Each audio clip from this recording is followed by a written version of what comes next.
Leeuwarden en Friesland zijn in 2018 culturele hoofdstad van Europa.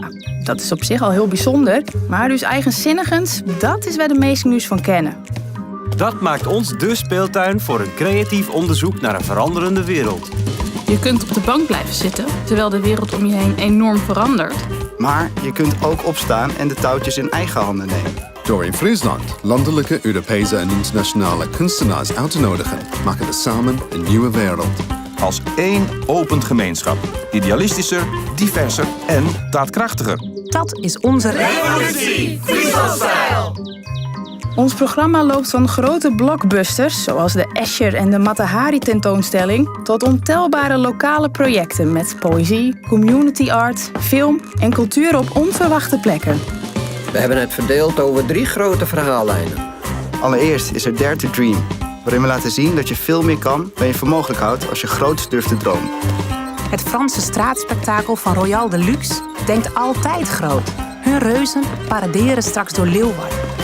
We hebben 11 fountains in de Friese Elfsteden. Welcome to the Village bouwt een utopisch festivaldorp. En Adje Lamberts laat de dromen van kinderen uitkomen. Onder de noemer Dare to Act laten we zien dat Friesland al lang bouwt aan een duurzame wereld. Als je echt iets wilt bereiken, moet je dapper zijn. Dat onderstrepen we met het muziektheaterstuk Stormruiter, waaraan 100 Friese stamboekpaarden meedoen. Met de landschapskunst van Sense of Place. Met Kening van de Grijde, dat laat zien hoe weilanden veranderen in een groene Sahara. En met Claude Jongstra zoektocht naar nieuwe, duurzame waarden van het platteland. Dare to be different gaat over het omarmen van verschillen. Diversiteit als motor van de vooruitgang.